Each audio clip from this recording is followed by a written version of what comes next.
Good morning.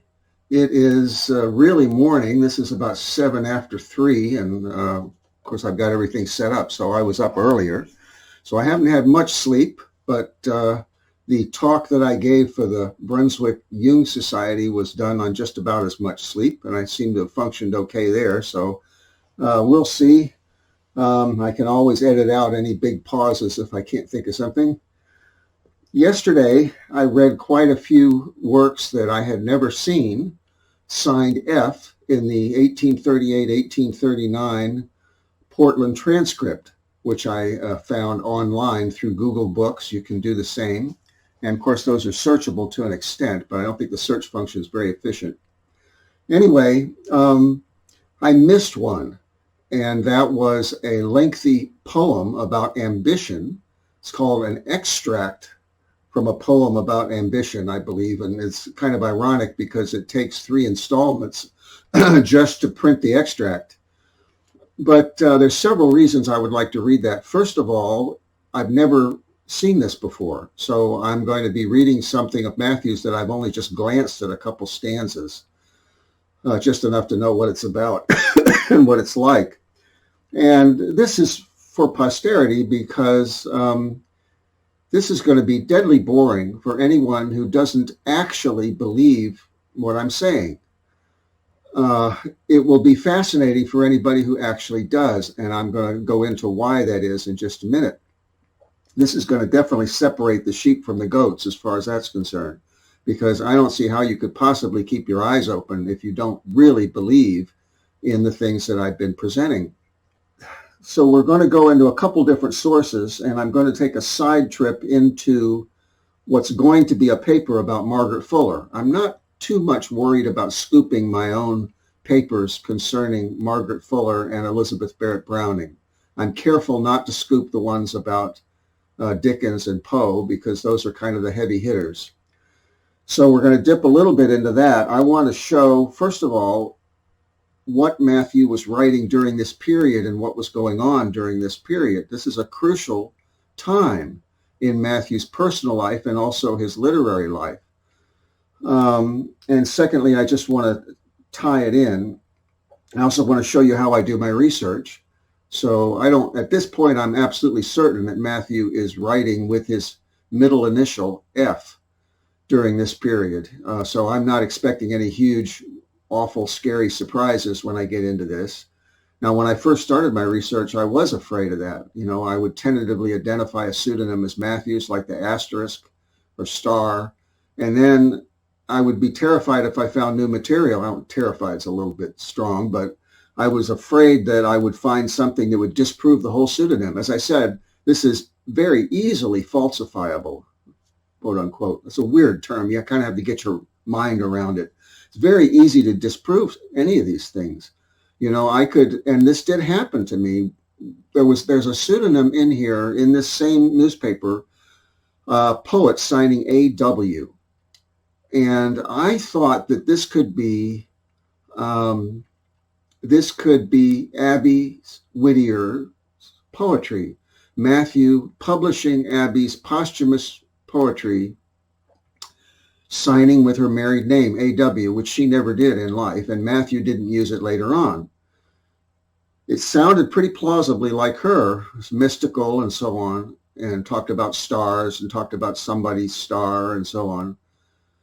And I traced it. And as I traced it to St. Simon's Island in Georgia, which I've been to because I used to live in Atlanta. And unless she convalesced there really wasn't any reason to place her in St. Simon's, And then I found her doing something that Mathew had done, reporting the commencement at Bowdoin College, here in Maine, contemporarily, with the publication. And I thought, well, that's impossible unless Mathew is reporting it and signing with her initials. Now, it's possible that he was so crazed by grief that he kept her alive by creating a supposedly contemporary character who is submitting poetry and so on. There's some suggestions that could have been the case. But then it looked like that poet might be a man writing to a woman. And finally, I just gave it up. I said, I'm going too far afield. I'm making too many excuses. And I still don't know. It's still kind of on that I don't know shelf, but it's like it's so implausible. It's so much more plausible that A.W. was just another author who was kind of very similar to Mathew and kind of along the same lines and doing very much the same kind of thing, that I just said, no, I don't think so, So it does happen occasionally that I just have to let go, of these things. But this one I'm certain of. This is definitely Mathew signing with his middle initial, which he did previously and did later on, signing F. Now, I want to talk about what's going on during this period, because if I'm correct, Mathew and Abby lived very briefly in Methuen, Massachusetts, which is very close to Amesbury and Haverhill, after their son Joseph had died in August of 1838. In Amesbury, they were being persecuted there anyway, and I think that Mathew's second cousin, Richard Whittier, invited them to come and stay for a while at his farmhouse. You can go to that farmhouse now. It was converted by a wealthy fellow named Tenney.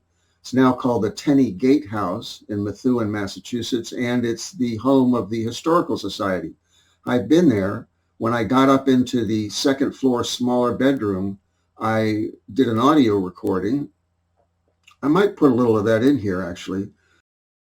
I'm standing now in the smaller bedroom upstairs of the Whittier house. This is the front part of the house that was original. It definitely feels familiar, especially the very small fireplace. I can very easily imagine Abby before this fireplace.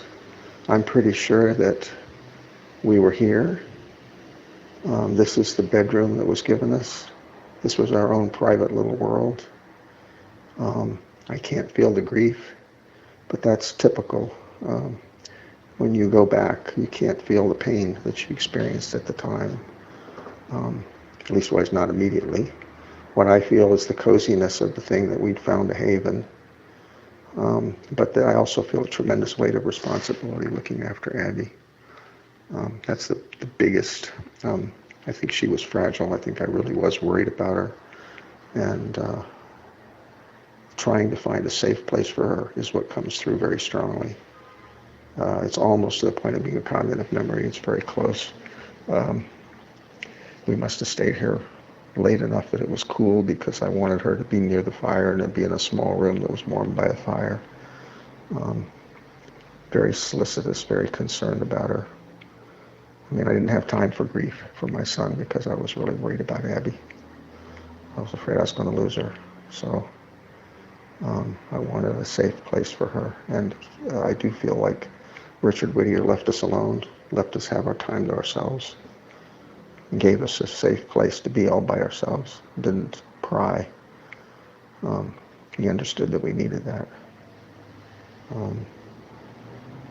It's small, and I feel like it's safe, like a safe, small, enclosing space is the feeling I get, and it's very strong and very articulate, I would say. I had a fairly strong past life emotional recognition. I said, this was it. This was where we recovered from little Joseph's death. And this is also where we started writing A Christmas Carol together. And what came to me was part of the reason was that Mathew had to pull her out of her depression. And the best way to do that was to get her focus onto her love of humanity and her wish to help redeem humanity. And so the idea was to write a story based on a whole bunch of other stories that each of us had written. And there are these precursors. They're very clearly precursors to A Christmas Carol. Anyway, I won't go into that. I won't go that far.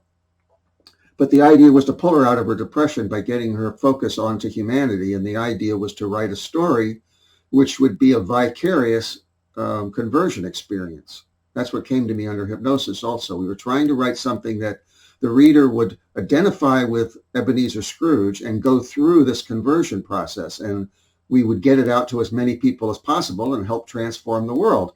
Well, ironically, it actually did work to a point. If such a thing was ever possible, it worked. When Mathew deliberately turned it over to Charles Dickens. Unfortunately, Dickens dumbed it down, which I'm going to prove. have proven in the paper that's coming out, hopefully later today, in Real Paranormal Magazine UK.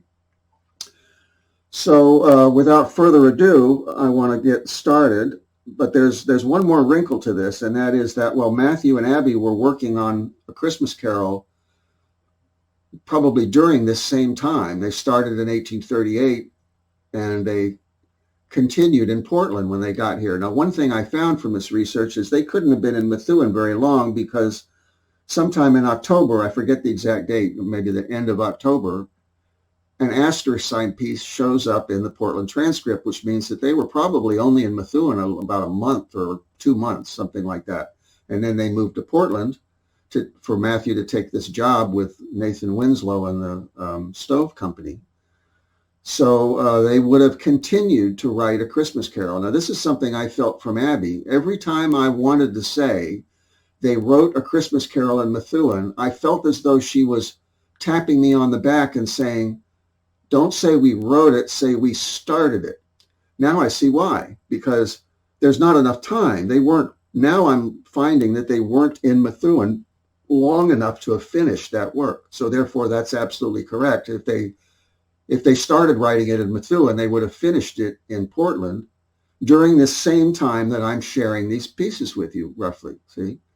So the significance of this is that the pieces I'm sharing with you were written during the same time that they would have been working on A Christmas Carol, which may account for why we don't see any of Abby's work in this periodical at this time, because I was hoping I would find something of hers in there. I haven't seen anything that I would say was Abby's work in here, just Matthew. And I'm guessing she was hard at work on A Christmas Carol. And this suggests to me that she was the primary author. I know that Matthew contributed the humor and some of the plot and the colloquialisms and so on. Matthew's writing is in there, and it's Matthew's style that opens A Christmas Carol. But the ghosts and the spirits and, all of that, that's Abby, see? And the description of the Cratchit household and so on, I think that's Abby's work. So she would have been busy doing that. Now, so in a little bit, I'm going to start sharing with my Kindle, and I decided that it actually looks a little better to take off the children's cover, because I'm colorblind in red and green, but I think that's rather a garish color that it was in for kids, It's going to look a lot more professional. If I didn't, if I didn't reveal what I was doing all the time, candidly, it would look more professional. Now, let's see, where shall we attack this? Because this poem is rather similar to a poem in The Carpetbag, which appears in the February 14, 1852 edition. Now, I have the first volume of The Carpetbag here. You might be able to see the spine through the plastic, I don't know. This was several years later, but Matthew did return to his old styles. So, get my glasses here. I remember where I put them. Very copacetic today, let me tell you. Because these editions run from spring to spring, this February 14, 1852 edition of The Carpetbag is, in fact, in my volume. And this is very small type. I'm going to bring my light down here so I can see what I'm doing. And I'm just going to read a portion of this. This is a series by a character called A. Trunk. A. Trunk was almost for sure a reference to the railroad that ran out of Portland. It was a reference to him living in Portland, even though this newspaper was published in Boston. He had a home base in Portland.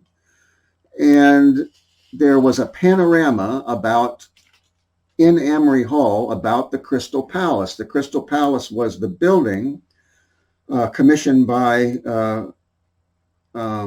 Prince Albert for the World's Fair in London, the 1851 World's Fair in London.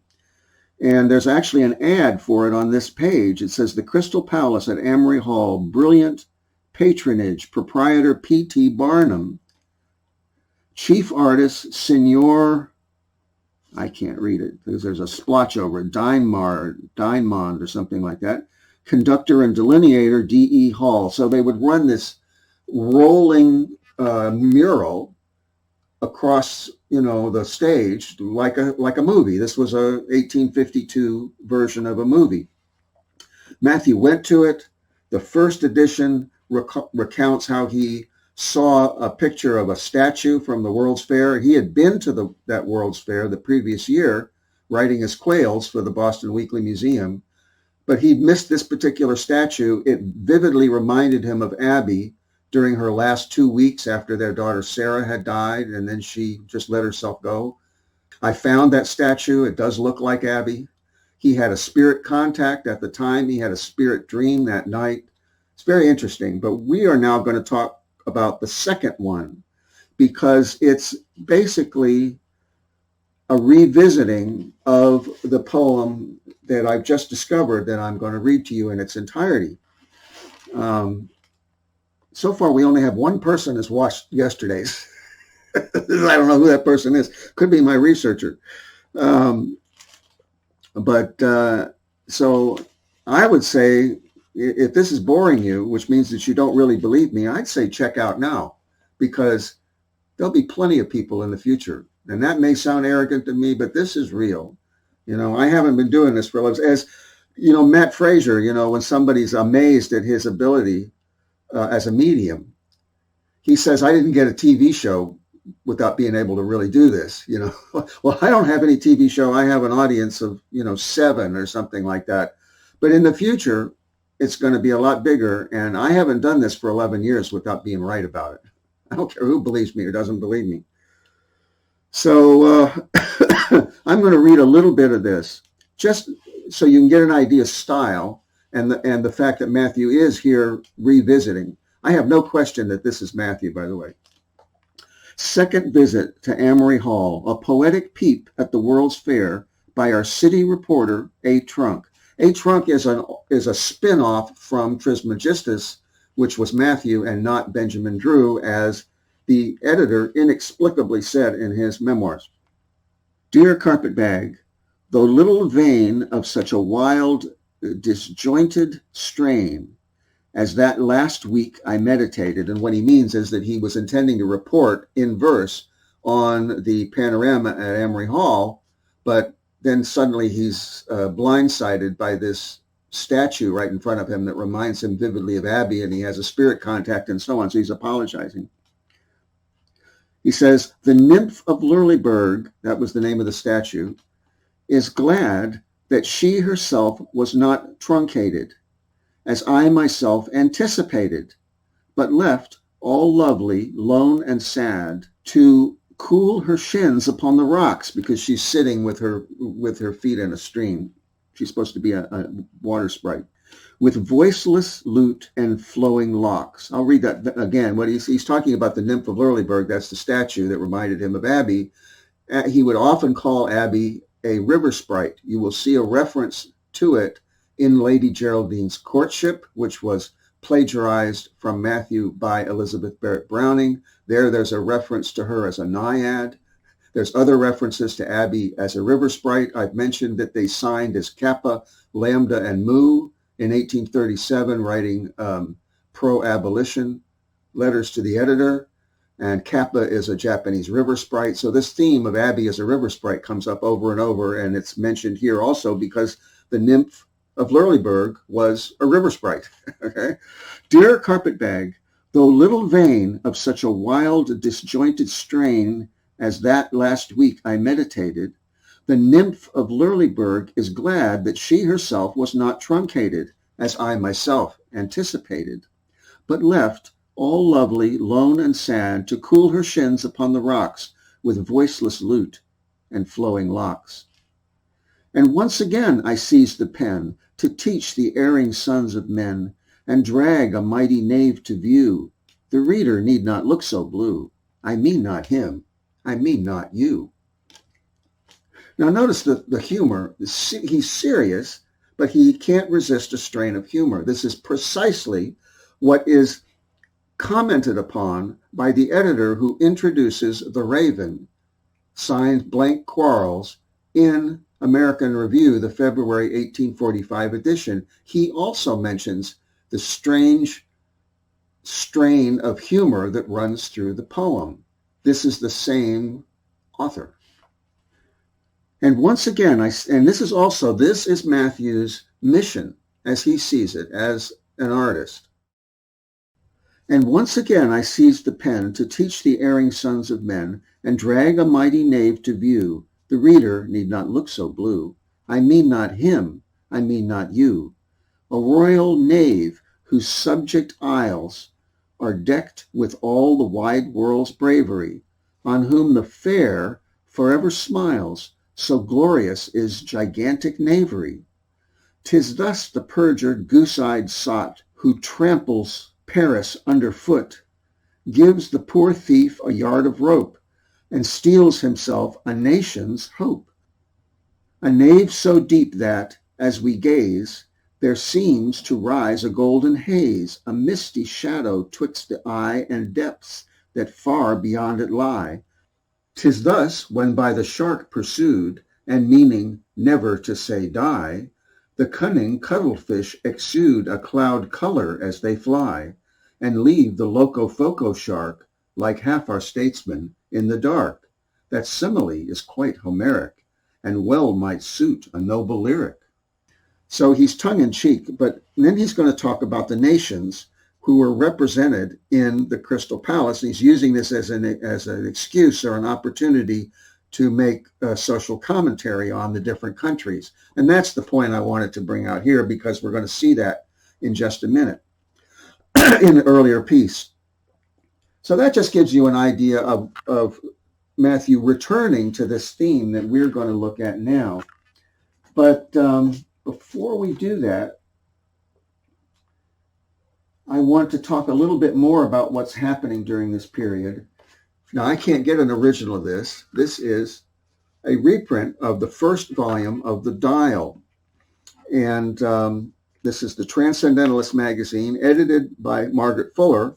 And all scholars have assumed that where we see an article or a review signed F, that was Margaret Fuller. It was not. It was Mathew Franklin Whittier signing with his F, just as we're seeing in the Portland Transcript from a couple years earlier. This is 1840. Okay, so this is July 1840 edition.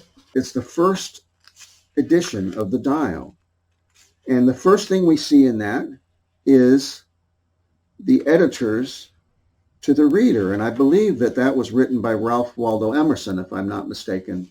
The very second thing in here is a short essay on critics. This piece is signed with an F. And here is the F signature. This is Mathew. And it's excellent. So I'm going to read just a tiny bit of this, just the opening. This is really well written. But this would have been written during the period when Mathew and Abby she might have been convalescing.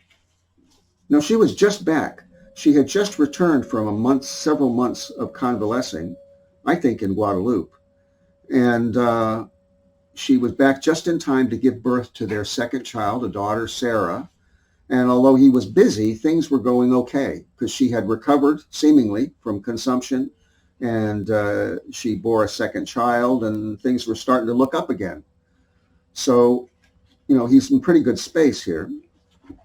An essay on criticism were a serious matter, for though this age be emphatically critical, the writer would still find it necessary to investigate the laws of criticism as a science, to settle its conditions as an art.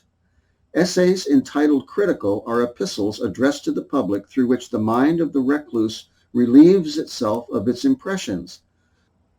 Of these, the only law is, speak the best word that is in thee. Or they are regular articles got up to order by the literary hack writer for the literary mart, and the only law is to make them plausible.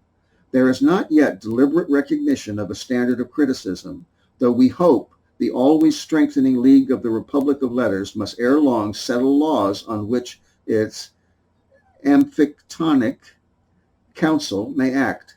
Meanwhile, let us not venture to write on criticism, but by classifying the critics imply our hopes and thereby our thoughts. Now, how you perceive something depends very much on what you assume, your mindset.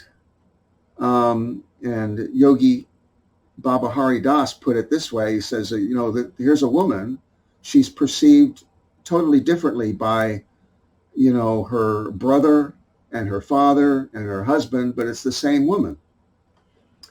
What I'm reading will be perceived totally differently depending on whether or not you assume that this is Margaret Fuller writing, because as you read it, you bring into your mind everything you know about Margaret Fuller and you project onto it that assumption and everything that goes with it, which is a whole bunch of stuff.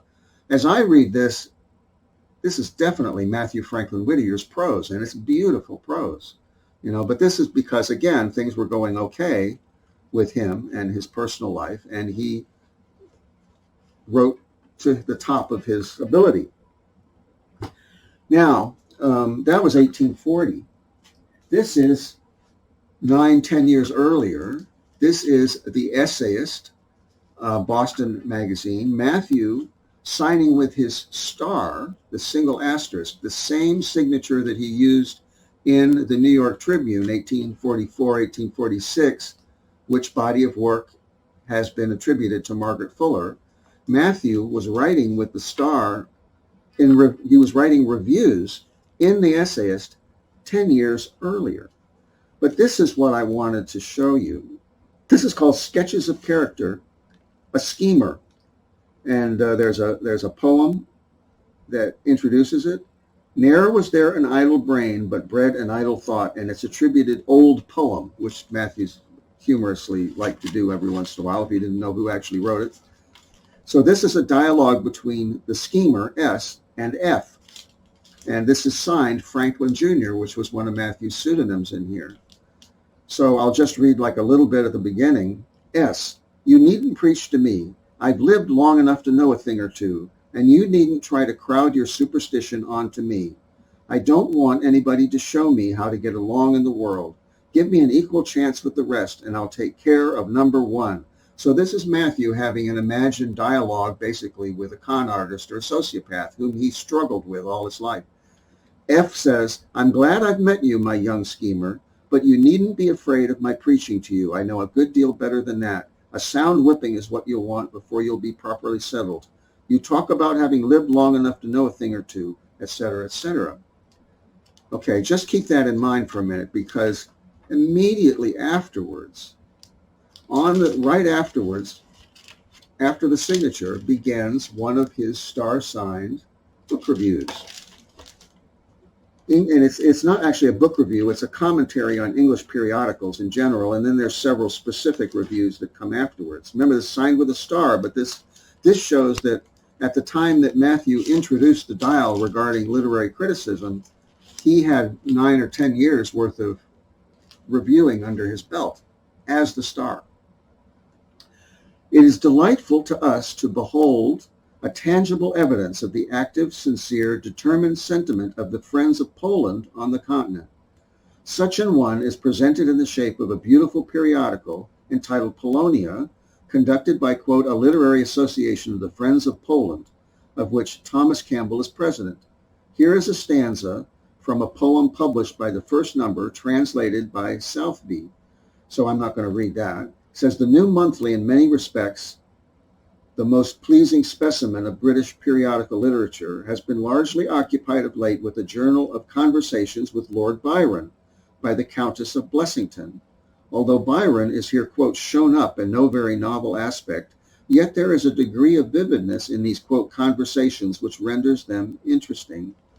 And then he quotes Byron. Well, Matthew was a longtime advocate of Byron, quotes him very often, defended him very, very early in one of his earliest pieces, which I've read for you. We won't go too far afield. Here you will see several, if this focuses and you stop and look at this, several of Matthew's star-signed reviews. So he has quite a bit of experience as a reviewer when he writes that introduction to the dial. But the reason that I read that little bit of Franklin and the Schemer to you is that I don't know if I could find it on short notice, but in the dial,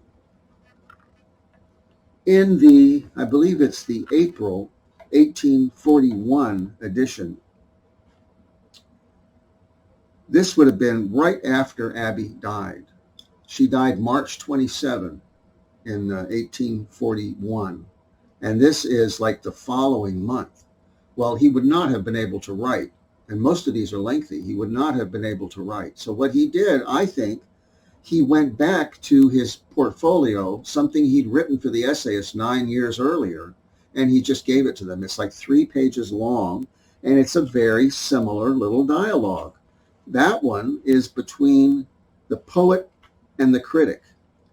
It reads very, very similarly to this piece by Franklin Jr. So all he did after Abby died was just to grab something out of his portfolio.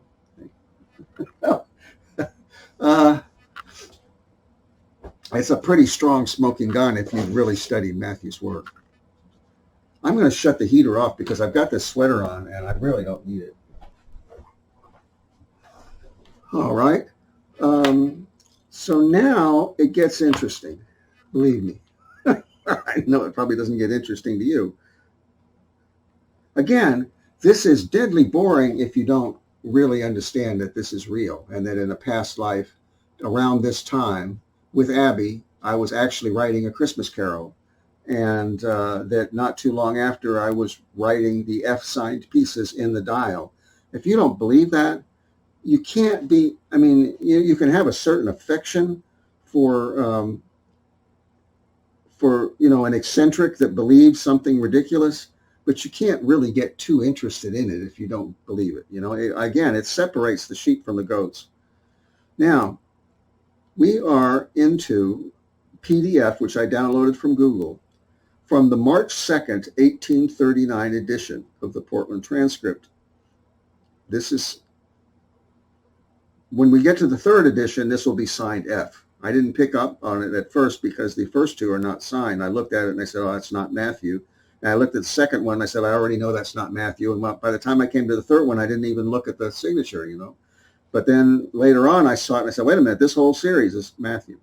So I'm going to read this whole thing and we're going to analyze it for anything that seems to either indicate Mathew's authorship or disproves it. We're not going to find anything that disproves it in here because I already know this is Mathew, but I'll be open. If I see something, I'll tell you, but mostly we're going to see, I should say exclusively, we're going to see things that I will pick up on that relate to Mathew. And this is going to be very similar. This is like a precursor to what we saw in the carpet bag with A. Trunk, visiting the different countries poetically. But the theme of this is ambition. Now, what you're seeing here is a boy raised Quaker, and they weren't big on ambition. That was a sin to be avoided. But Abby apparently had this bug very strongly herself and very much encouraged Mathew to avoid ambition and to avoid pride and to write anonymously. I think it's partly from Abby that we get Mathew's lifelong dedication to writing anonymously under all of these different pseudonyms, which is why I have a case. Had Mathew written openly, he either would have become famous or not, but none of this would have been hidden. I wouldn't have been able to prove reincarnation with it. And we wouldn't have these weird situations where famous people like Edgar Allan Poe and Charles Dickens are known for Mathew's works, which I now have to try to wrest from their grasp, which is an almost impossible task. I mean, this is for a nobody like me to come out and steal The Raven back from Poe and to steal A Christmas Carol back from Charles Dickens, is an outrageously huge task. I mean, how can I do that? Well, I'll do it with the power of truth because I'm speaking truth to power, as they say in liberal political circles. It's literally what I'm doing. So here he's talking about ambition, but he's going to be critiquing a series of countries as near as I can tell because I've just glanced at it. And that's why I went back into the carpet bag to show you what he did with this idea later on as A. Trump. So we're going to begin. It's a little easier to read from the Kindle because I can enlarge it if I need to. Dark spirit of the past, thee I invoke, forth from thy deep recess of hidden things, on which historic light hath never broke, and where black midnight all her darkness flings around oblivion's victims, slaves or kings, thee I invoke, from thy vast dismal den, which time hath closed, break forth on dusky wings, revisit now the busy haunts of men, and ope the unseen, unshadowed past to mortal ken. I think that's beautifully written. I don't know if any of you are experts on poetry. I'm saying that is excellent poetry. Now, again, keep in mind that this was written at the same time that Matthew would have been contributing to his portion of A Christmas Carol. Okay? Put it in historical context.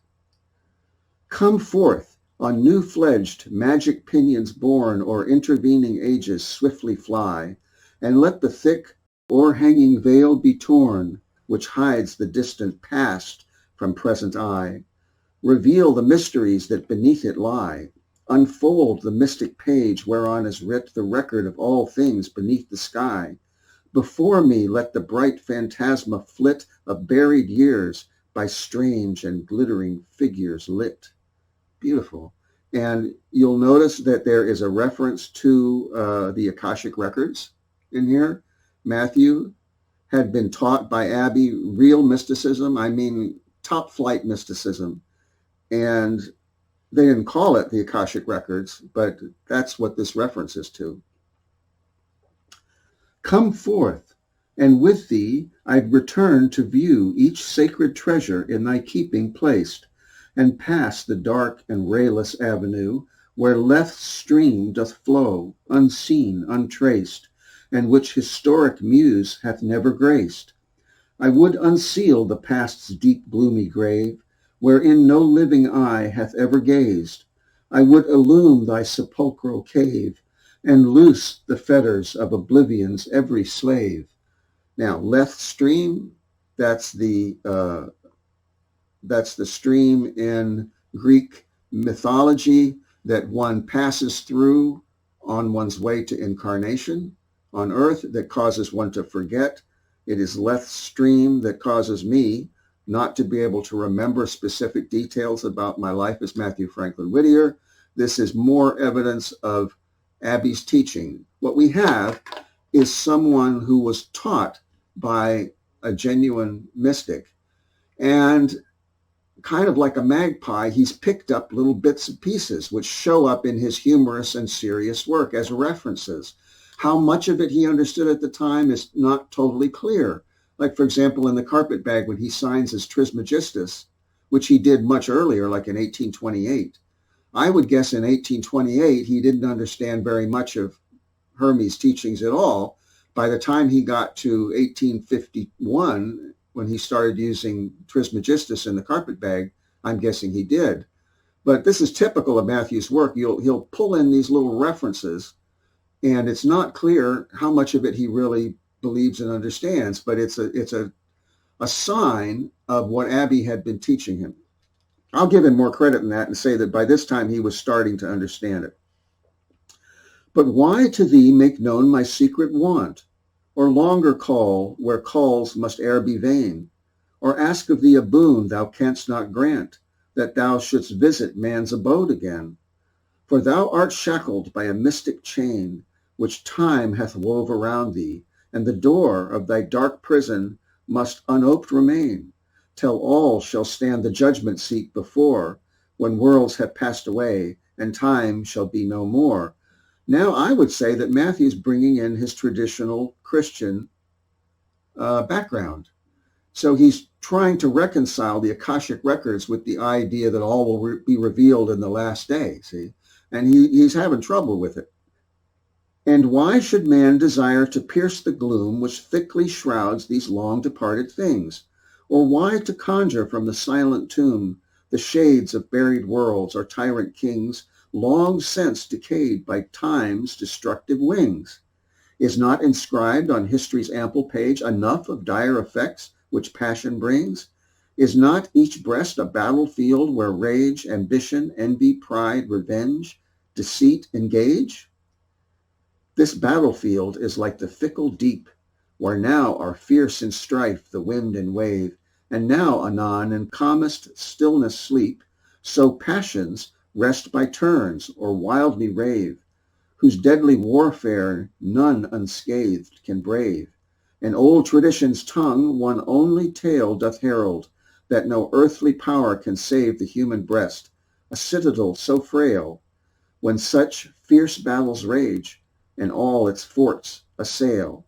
So Mathew is a Christian. He believes that that there's a terrible battle going on inside the consciousness of man, and that one can't win it on one's own. One needs divine help. I also am convinced of that. I think that you can go for lifetime after lifetime after lifetime believing in the idea of being your own captain, and you are welcome to it. Mayor Baba, my guru, said that the spiritual aspirant eventually gets to the point where he realizes he can't, the ego is the thing that's in his way, one's own false self. And he can't get rid of it. No matter what he does, it comes around behind him and takes over whatever methods he's trying to use. So if he embraces religion, the ego comes around behind him and takes over that attempt at religion. He becomes an egotistical religious person, see, and so forth and so on. No matter what he does, his ego comes around, subsumes it, and takes over, and he fails. So finally, Mayor Baba says he comes to the God-realized spiritual master, and he says, please kill this thing for me. I can't do it. Please kill this thing for me. And that's the point at which his spiritual progress really begins. So when I see these people who either through drugs or through any other method, intellectual inquiry, think that they are their own captain, I say more power to them. They think that I'm a lesser spiritual seeker because I've taken on a guru. See, not taken on a guru, he's taken on me. Because I have a guru and have surrendered to a perfect spiritual master, they think that I'm the mamby-pamby guy who's, and they believe that they're more advanced because they don't, truck with any gurus. Well, what they mean is the false ones. They've been burned by the false ones. They haven't seen a real one, but let them try, more power to them. Let them go on lifetime after lifetime screwing up and running their ship against the rocks until they see that they need a captain. Okay, that's my advice. So he says, are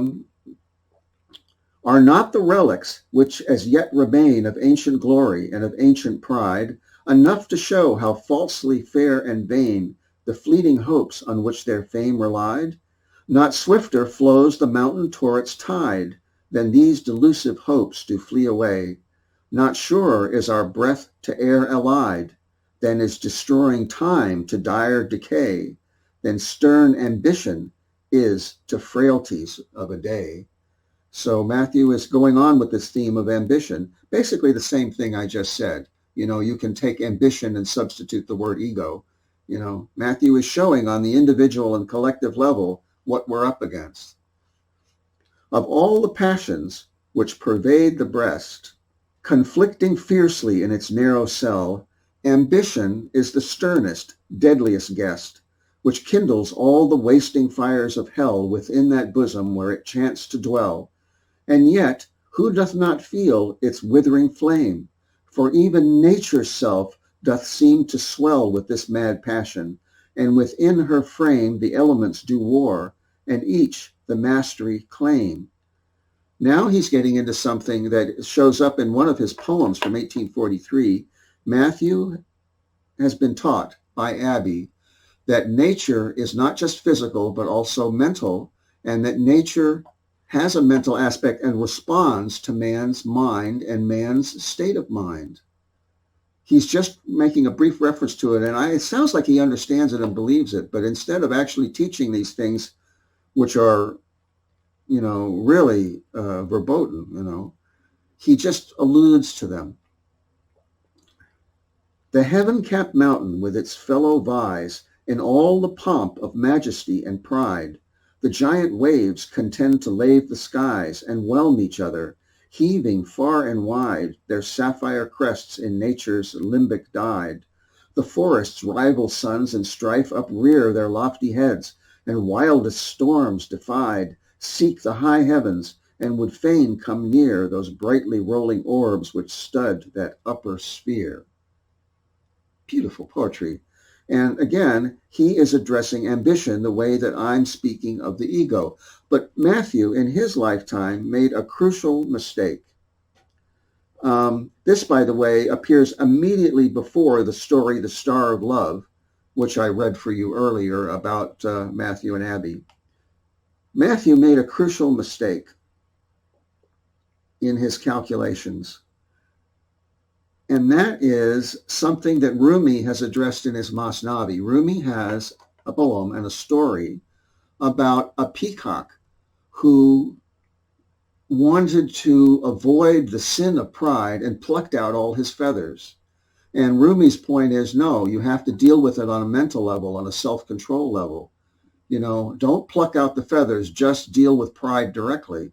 This is what Mathew missed, because writing anonymously and staying undercover and not claiming his work was tantamount to the peacock tearing out his feathers.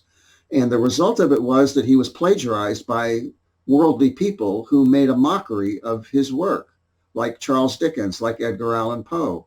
If you really understand that these were worldly people, and if you really understand what they did to Mathew's sacred writing, I mean, it's most obvious with Poe and the Raven. If you, around Halloween, get on YouTube and look for the Raven and see what worldly people have done with that poem, assuming that it's a kind of cartoonish Gothic horror poem written by the sociopath, Edgar Allan Poe, they've dragged it through the mud. It's like somebody taking your love letter to your wife from college and making a mockery of it publicly. To a slightly lesser extent, Charles Dickens did the same thing with A Christmas Carol. You got to understand what this feels like to me, you know, when I look at these things. I don't know how to explain it. You'd have to see it. Now, this one, I don't know that you can see this. This page that they copied from, where this is the March 9, 1839 edition, the next edition, but it was a very, very faded copy.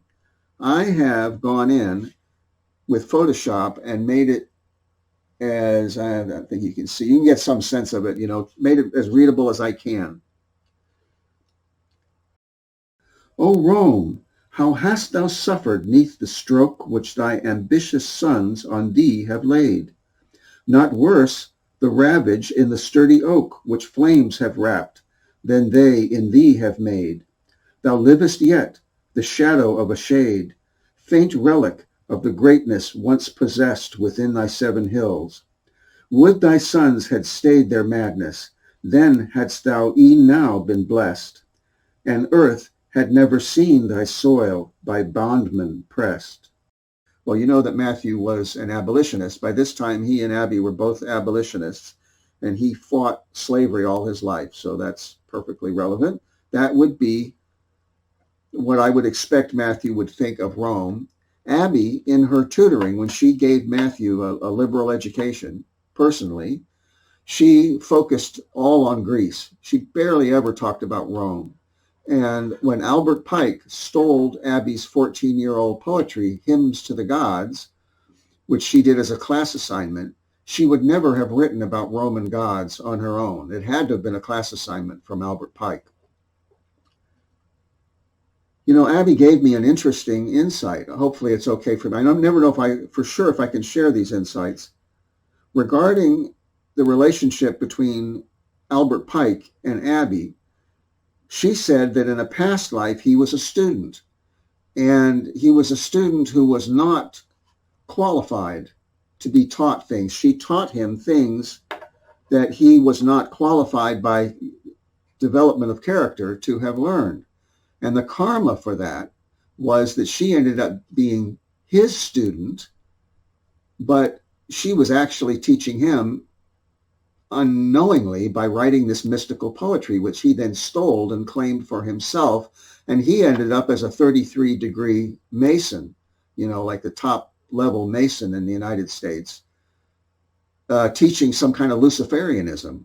So you see why in the mystical traditions, the secret mystical schools, it was so important to be sure that you were teaching people who were worthy.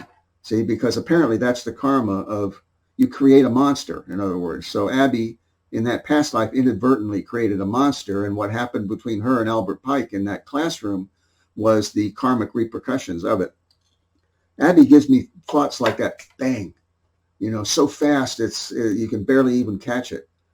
All of that I just said to you came in a flash, just like that. All right. Had Scylla never rolled his golden car within thy mountain walls by nature reared, nor Caesar thundered with the trump of war, and Marius ne'er within thy gates appeared, nor Nero with his subjects' blood besmeared, and thousand other of ambition's slaves, then had thy springtime greenness ne'er been seared, nor thy fair polished streets have flowed with waves of blood, which whelmed thy noblest sons in gory graves.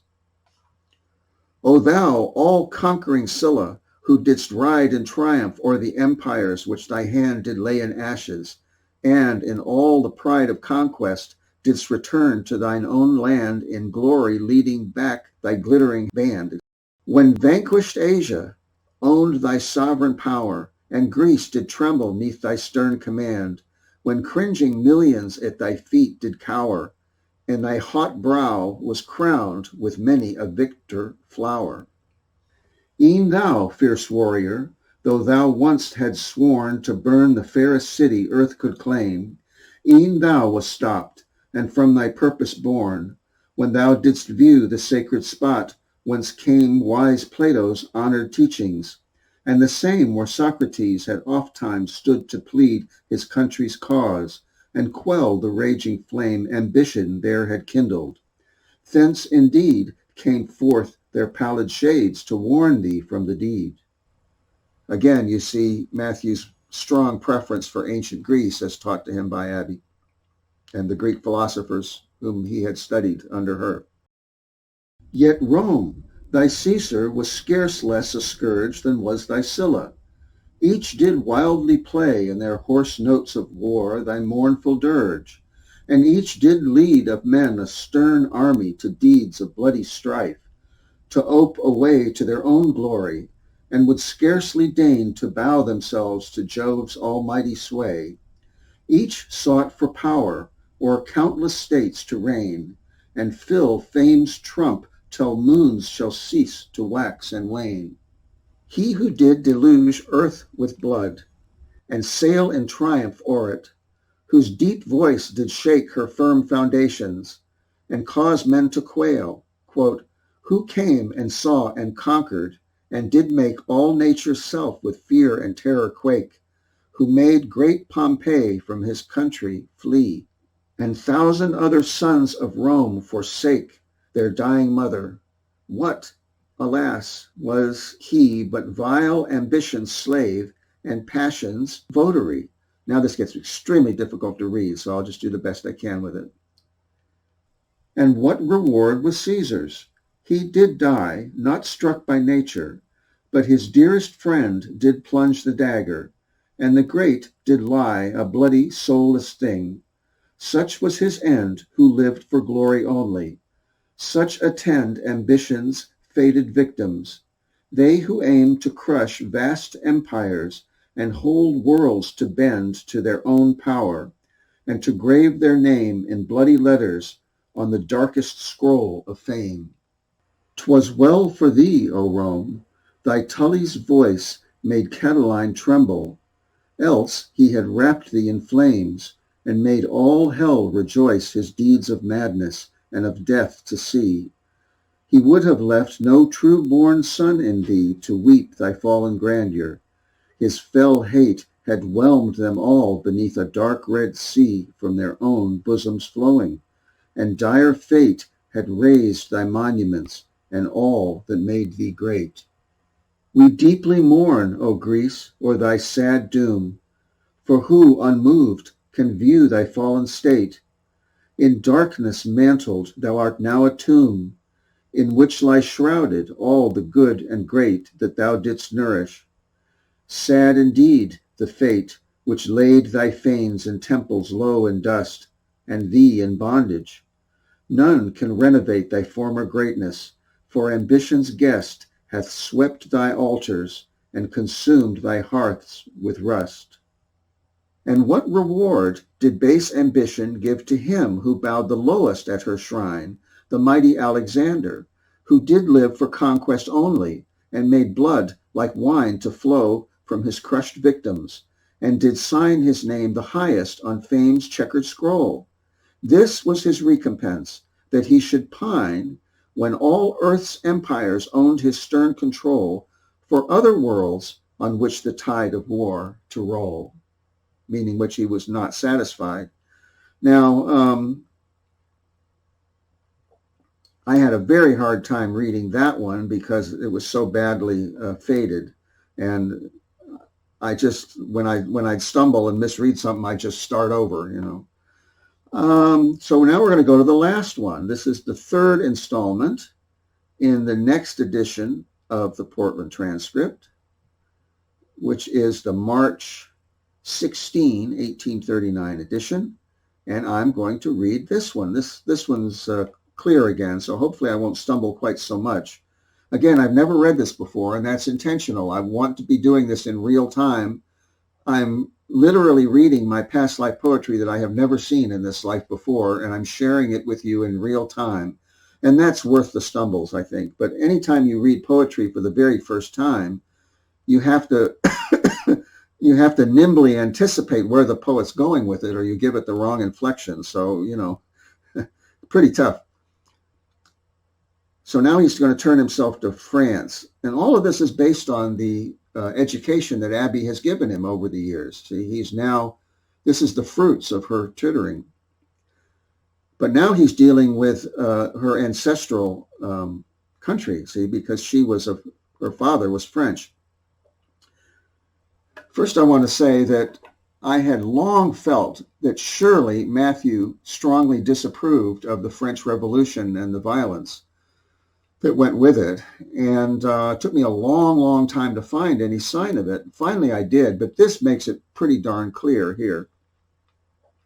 And thou, O France, hast been the mournful stage of awful tragedies, and thy fair face hath oft been marred by wars thy sons did wage.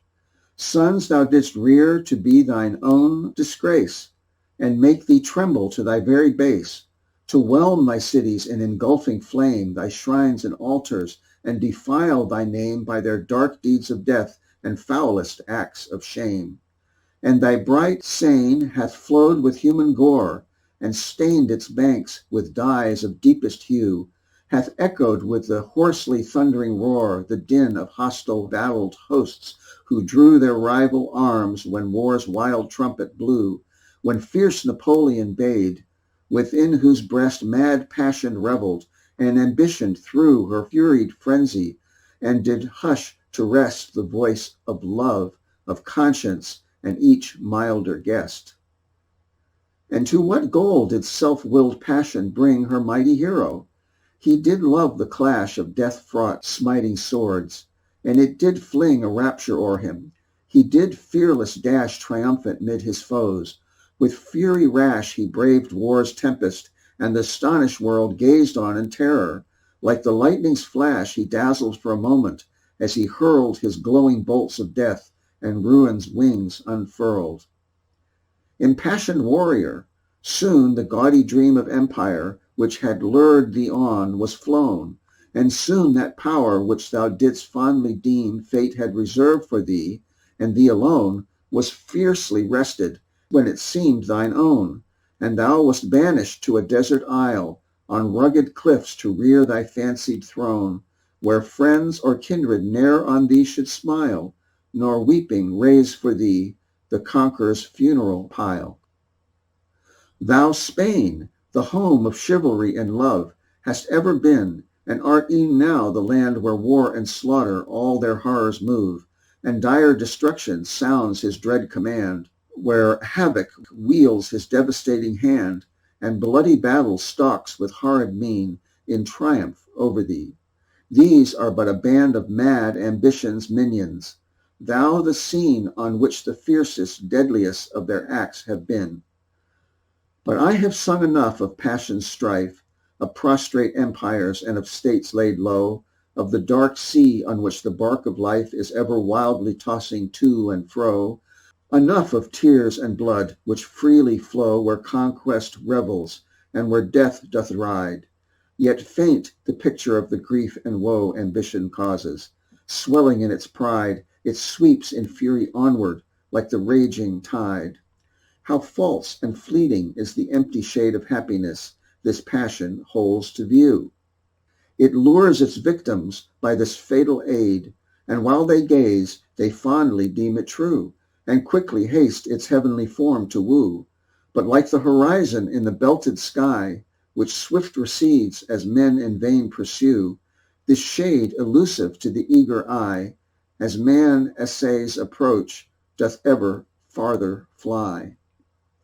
Goddess of freedom, thou who once did dwell in the fair temples Greece and Rome did rear, thou who didst listen to the joyous swell of sacred melody which met thy ear, e'en thou wast forced to shed the bitter tear o'er thy loved cities, when the mournful knell was struck by their own sons o'er freedom's bier, and thy soft, gentle voices did fail to quell ambition's rage, which made thee flee when freedom fell. Goddess of freedom, at thy hallowed shrine, the pilgrim fathers bowed in days of yore to worship God, and thee did they resign their mother country, and did venture o'er the trackless deep to seek a foreign shore. Here, mid Columbia's dark and pathless wild, where savage feet had ever trod before, where knowledge, peace, religion ne'er had smiled, they reared to thee an altar, pure and undefiled. Now, in the 19th century, it was basically understood that Native Americans were savages. Mathew is not spared from that view. He struggled to champion their cause as underdogs, but he never really understood the depth of their culture that I can see. If he did, it was much, much later. Long hast thou guarded with protecting hand that altar consecrated thus to thee. Long hast bestowed thy gift on this fair land, where free men dwell, and joy in being free. Complete thy holy work, that this may be a land where none shall sigh in slavery's chain, and none in bonds shall pine for liberty, and vile ambition in thy power restrain, and save Columbia free, till time shall cease to reign. Signed, F. So he gets in, a little plug for abolition at the end. Now, I swear I have never read them before. I guess you can well believe it as badly as I read it, even with the, inline rereads, which I used the dissolve function for. I still had a really hard time reading it. But if I were to read it again, I think I would do much, much better, especially if I printed it out and didn't have to struggle with the splotches and everything on the microfilm copy. First of all, I think this is excellent work. I am not a professional judge of poetry, but I'm saying this is very good. Mathew was afraid of the critics, I think. He didn't have a strong sense of self-worth, and he also kind of didn't want to take his precious children and put them out to be slandered, and ridiculed. But when he sat down and wrote serious poetry without humor, I think he was really excellent. But this is the same writer who was working on A Christmas Carol with Abby. This is the same writer who very shortly would be writing for The Dial, signing this with the same signature, signing F. And it's right down the line. Mathew's sensibilities, his talents, his writing style, his mental attitude, everything is right down the line, Matthew. You've got the little references to mysticism that Abby had taught him. You have the strong sense of social justice. The only place he falls down in terms of being, of modern sensibilities is his understanding of the Indians as savages. And the reason for that is that the area that he grew up in, Haverhill, Massachusetts, had a history of Indian raids. And his mother, I think, would regale the family with stories from that era, which was only, a couple generations back, of Indian massacres. And so from very young, Matthew was basically taught to fear Indians as savages. And I think it took him a long, long time to see that there was any other view. This, of course, would be exactly the way that Indians would feel about white men if they had been massacred and their elders told them stories about it, cuts both ways. But that's the reason here. And like I said, there are a number of places where Matthew takes the Indian's part in terms of the way the white man is treating him and tries to champion him as the underdog. But if he ever gets over this idea of Indians as marauding savages, it was very deeply ingrained in him and took him quite a long time to get over. But at the same time, he's strongly trying to work for the abolition of slavery here. So no one is ever completely divorced from their time. Right now, we see Dr. Seuss's books being taken off the market because he made the mistake of expressing a common attitude towards Orientals or blacks. Well, he had toned down what the attitude was in 1930 tremendously. But even the little bit that got through, he's being banned for, see? Well, you could certainly ban Mathew Franklin Whittier's works in the same way, especially if one goes back to 1830. But this is, again, as I mentioned before, this is fortuitous in a way, because when Francis Durvage and George Burnham tricked him out of the rights to his portfolio, they published things in 1849 that went all the way back to 1830 when he was expressing racist views, which he would never have done in 1849. He kept those things in his portfolio, for his own records, but he never would have published them. That is proof that George Burnham and Francis Durvage got a portfolio that went way back to 1830, which is very nice. Because if we can prove that portfolio went back to 1830, we can also show that the precursors he wrote for A Christmas Carol, which they published, and they're very clearly, one of them especially, is very clearly a precursor to A Christmas Carol. That also went back to well before 1843 when Charles Dickens self-published A Christmas Carol. See? So in a way, it works out. It's embarrassing for me. Was certainly embarrassing for Matthew that this stuff was published, but it has its uses.